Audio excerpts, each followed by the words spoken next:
సంక్రాంతి సంబరాలు ముందుగానే అనంతపురం జిల్లాలో కనిపిస్తున్నటువంటి నేపథ్యం, ముఖ్యంగా రైతులు కొత్త పంటను ఇంటికి తెచ్చుకునే సంక్రాంతి పండుగ ముందుగానే ఈరోజు వరి నాట్లు వేస్తున్నటువంటి సింగనమల ఎమ్మెల్యే బండారు శ్రావణి స్వయంగా వరి మళ్ళీ చూడొచ్చు మనం.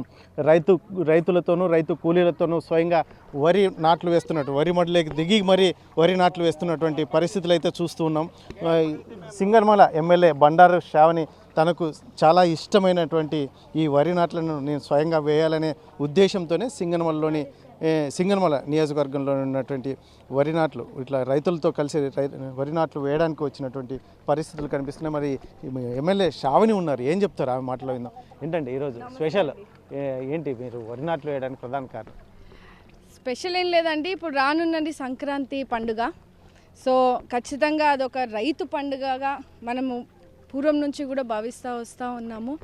ముఖ్యంగా మా సింగనమల నియోజకవర్గంలో ఈ రబీ సీజన్లో సింగనమల మండల కేంద్రంలో దాదాపు 1250 ఎకరాలు ఇక్కడ వరి నాటేందుకు ఇక్కడ రైతులందరూ కూడా ఉంటారు. సో ఈ సీజన్కి మనము నీళ్ళు అందించాము.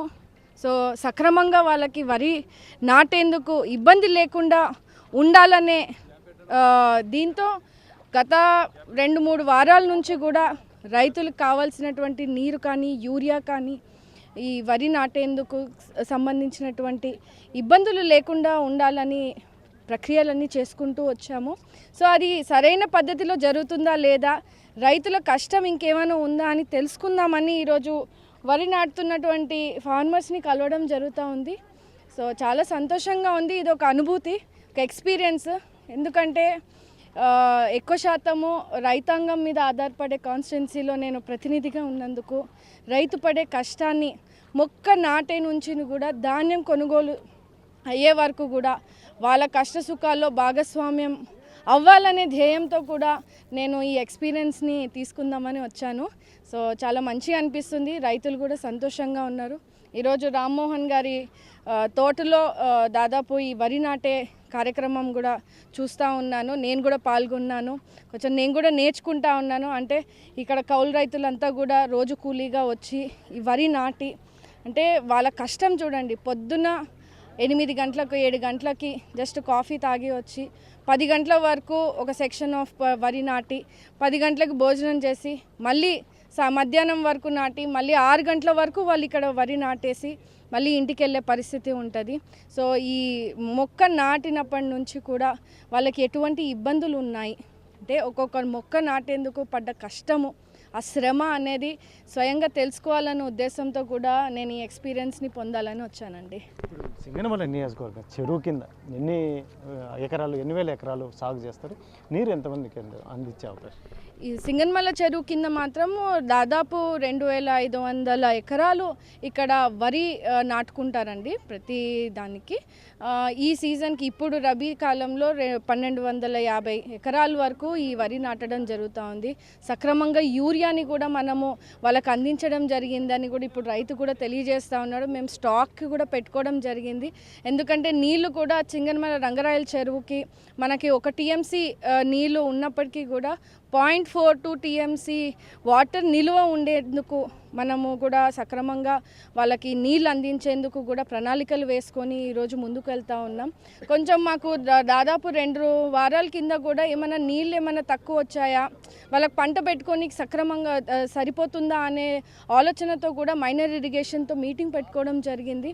సో వర్షాలు పడలేని పరిస్థితి, మీరు చూసుకుంటే కొంచెం వర్షాలు పడితే కూడా మన రంగరాయల చెరువు కొంచెం మరో బారుతుంది.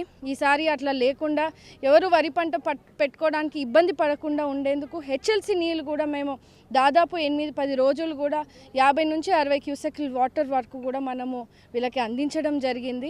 ఎందుకంటే మన డ్యామ్లో దాదాపు 5 టీఎంసీ వాటరు ఉండడము మన అదృష్టం ఈసారి.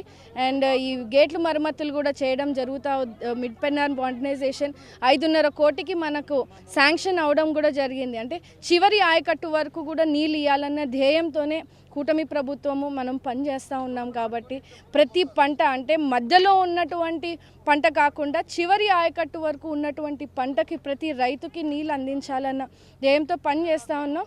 రైతులు సంతోషంగా ఉన్నారు. నీళ్ళు అందించాము. సో ఈరోజు మొక్క నాటుతున్నాం. ధాన్యం కొనుగోలు కూడా మనమే చేసే విధంగా కూడా వాళ్ళకి కల్లూరు గ్రామంలో అంటే గార్లదిన్నె మండలంలో కల్లూరు గ్రామంలో ప్యాడీ ప్రొక్యూరింగ్ సెంటర్ని కూడా మన ప్రభుత్వం వచ్చిన తర్వాత తీసుకురావడం జరిగింది. సో వీళ్ళకి కెమికల్స్ కానీ యూరియాస్ సంబంధించినవి కూడా ఆర్బీకే సెంటర్స్ నుంచి అలాగే సొసైటీ నుంచి కూడా వాళ్ళకి అందుబాటులో తీసుకొచ్చాం. ఈరోజు రైతు చెప్తా ఉన్నాడు, గతంలో మేము యూరియా తెచ్చుకోవాలంటే బస్తాలు తీసుకురావాలంటే 300 రూపాయలు కట్టి తెచ్చుకొచ్చే వాళ్ళం. ఇప్పుడు ప్రభుత్వం మాకు నిలువ ఉంచుతూ ఉంది దగ్గరలోనే. సో ఆ దగ్గరలో నిలువ ఉంచేందుకు మాకు కూడా సౌకర్యం కలిగించారు. ఎప్పుడంటే అప్పుడు మేము పంట అయిపోయినాక కొత్త పంట వేసుకున్నప్పుడు మాకు యూరియాని కూడా అందుబాటులోకి తీసుకొని వచ్చి ఎక్కడ కొరత లేకుండా, నీటి కొరత లేకుండా మాకు ఈ సంక్రాంతికి మంచి పండుగను అందిస్తూ ఉన్నారని కూటమి ప్రభుత్వానికి, ముఖ్యమంత్రి నారా చంద్రబాబు నాయుడు గారికి చాలా చాలా ధన్యవాదాలు తెలియజేస్తూ ఉన్నారు. గండికోట మీద కూడా ఏదో గట్టిగా ప్రయత్నం చేస్తున్నటువంటి ఎప్పుడు యాక్సెస్లోకి వచ్చే అవకాశం? ఖచ్చితంగా అది ప్రాసెస్ అయితే జరుగుతుందంటే గత పాలకులు దాన్ని నిర్లక్ష్యం చేయడం వల్ల అది ఏ స్టేజ్ ఆఫ్ ప్రాసెస్లో ఉందో కూడా తెలియలేని పరిస్థితి ఉండింది. మన ప్రభుత్వం వచ్చిన తర్వాత దాన్ని ఫైల్ మూవ్ చేయడం జరిగింది. ఫైనాన్స్ డిపార్ట్మెంట్లో అది మనం ఐడెంటిఫై చేయడం జరిగింది. ఇప్పుడున్నటువంటి రేట్స్ అంటే ఎప్పుడో చాలా ఇయర్స్లో పెట్టినటువంటి ఎస్టిమేషన్స్లో అది పెట్టడం జరిగింది. సో కొత్త ఎస్టిమేషన్స్ని కూడా కడప సిబ్బంది వాళ్ళతో మనం మాట్లాడడం జరిగింది. గ్రౌండ్ ఫీల్డ్ రిపోర్టు సర్వేస్ అన్నీ తీసుకోవడము, ఖచ్చితంగా పుట్లూరు యలనూరు మండలాలకి తాగునీరు సాగునీరు సమస్య తీర్చేందుకు ఆ గండికోట లిఫ్ట్ ఇరిగేషన్ అనేది చాలా చాలా ముఖ్యంగా భావిస్తూ ఉన్నాము. ఇది ముఖ్యమంత్రి వర్యులు కూడా జిల్లాకు వచ్చినప్పుడు అలాగే కాన్స్టిట్యున్సీకి వచ్చినప్పుడు కూడా రైతులు ప్రతిపాదనలు ఇవ్వడము, సార్కి కూడా ఇక్కడ ఉన్నటువంటి నెసెసిటీ కూడా తెలియడం చాలా చాలా సంతోషంగా ఉంది. అండ్ ఇరిగేషన్ మినిస్టర్ గారు కూడా ప్రాపర్ రిపోర్ట్ అండ్ ఫైల్ కూడా తెచ్చుకోవడం జరిగింది. సో ఇప్పుడు రానున్న నేను ప్రతి అసెంబ్లీలో కూడా గండికోట గురించి రిక్వెస్ట్ చేస్తూ ఉన్నాను. డెఫినెట్గా మన ప్రభుత్వంలోనే అది నెరవేరే విధంగా కూడా నేను కూడా రైతుల కోసం ఫైట్ చేస్తున్నానండి. మీకు బండారా శ్రావణికి చిన్నప్పటి నుంచి కూడా వరి నాట్లు ఇటువంటివన్నీ చేయడం అనేది చాలా ఇష్టమని మాకు తెలిసింది. ఈరోజు ఆ కళ తీరిందా? డెఫినెట్గా తీరిందండి. ఎందుకంటే మా తాత కాలపు నుంచి మా తాత రైతు. మాకు ఇల్లూరులో పొలాలు ఉన్నప్పటికీ మేము కూడా వరి మీదనే ఎక్కువ దృష్టి సారించి వరి పంట వేసుకుంటాం. ఇప్పటికీ కూడా మేము వరి పంట వేసేవాళ్ళం. సో ఎప్పుడు ఛాన్స్ దొరకలేదు మా పొలాల్లో దిగి వరి నాటేందుకు కూడా. వేరియస్ రీజన్స్, ఇక్కడ చదువుకోలేదు, బయట చదువుకున్నాము, ఎడ్యుకేషన్ అయిపోయింది.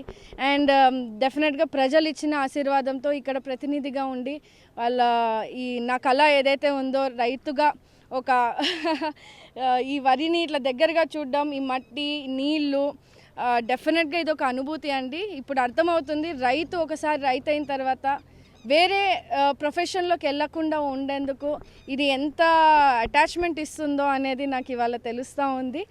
నేను కూడా చాలా హ్యాపీగా ఫీల్ అవుతున్నాను. అండ్ ఇక్కడ ప్రతినిధిగా ఉన్నందుకు ఇట్లాంటి అనుభూతులు ఇంకా ఎన్నో నేర్చుకుంటాను. రైతు కష్టాలు తెలుసుకోవాలన్న డీప్ ఇంటెన్షన్తోనే కూడా నేను ఇక్కడ పని చేస్తూ ఉన్నానని రైతులు కూడా తెలియజేస్తున్నాను. ప్రజలు కూడా చూస్తూ ఉన్నారు. సో డెఫినెట్గా రైతు వరి ఒకటే కాకుండా మనం హార్టికల్చర్ని చాలా ప్రోత్సహిస్తూ ఉన్నాము. సో హార్టికల్చర్ క్రాప్స్ని కూడా మనం రైతులకి అంటే డ్రై ల్యాండ్స్ ఉన్నటువంటి రైతులకు కూడా అందుబాటులోకి తీసుకొని వచ్చి వాళ్ళకు కూడా మంచి పంటను అందించే విధంగా కూడా మనం సపోర్ట్ చేస్తున్నాము గవర్నమెంట్ తరఫు నుంచి. కాబట్టి ఖచ్చితంగా సింగనమల నియోజకవర్గంలో మంచి నీరు అందించి సస్యశ్యామలంగా ప్రతి రైతు ఆనందంగా సంతోషంగా ఉండాలని కోరుకుంటున్నానండి. Thank you. మొత్తం ఇది మాత్రం ఇక్కడ చూడవచ్చు.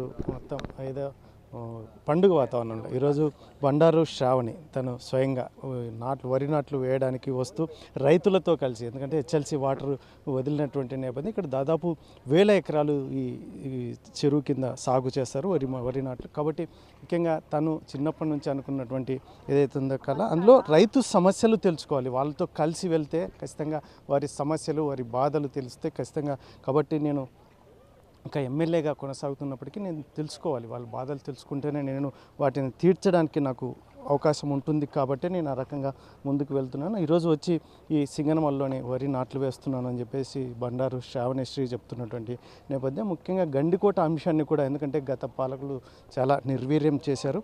అయితే ముఖ్యంగా దాని మీద ముఖ్యమంత్రి చంద్రబాబు నాయుడు గారికి కూడా అవగాహన ఉండడం చాలా సంతోషించదగ్గ విషయం. కాబట్టి ఇక్కడి ప్రాంత రైతులు, ముఖ్యంగా సింగనమల నియోజకవర్గంలో రైతాంగం ఎక్కువగా ఉండేటువంటి ఈ నియోజకవర్గంలో వారి సమస్యలు కావచ్చు, వారి బాధలు కావచ్చు, వారి సంతోషాల్లో నేను అన్నిట్లోనూ నేను ఉండాలి అనే ఉద్దేశంతోనే ఈరోజు ఏకంగా వారితో కలిసి ఈ వరి నాట్లు వేస్తున్నాను. ఇదొక్కటే కాదు, వరి మడుగు అనేదే కాదు, హార్టికల్చర్ కావచ్చు, లేదంటే డ్రై ల్యాండ్ కావచ్చు, ఏదైనా రైతుల సమస్యల్లో నేను వారితో కలిసి ముందుకు వెళ్ళడానికి నేను ఎల్లప్పుడూ సిద్ధంగా ఉంటానని చెప్తూనే, మరోవైపు ముఖ్యంగా సంక్రాంతి సందర్భంగా ఏదైతే కొత్త పంటలు ఇంట్లోకి వస్తున్నటువంటి నేపథ్యంలో ఈరోజు సంక్రాంతి ముందు పంటను పెట్టడం అనేది నాకు చాలా సంతోషంగా ఉంది అని చెప్పేసి ఎమ్మెల్యే బండారు శ్రావణశ్రీ చెప్తున్నటువంటి నేపథ్యం. కెమెరా పర్సన్ సుధాకర్తో చెల్లాకి నాయుడు, RTV, అనంతపురం జిల్లా. Local to global news at your finger tips. మీ చేతిలో ఒక ఆయుధం. Download R TV app. Media legend Ravi Prakash is back.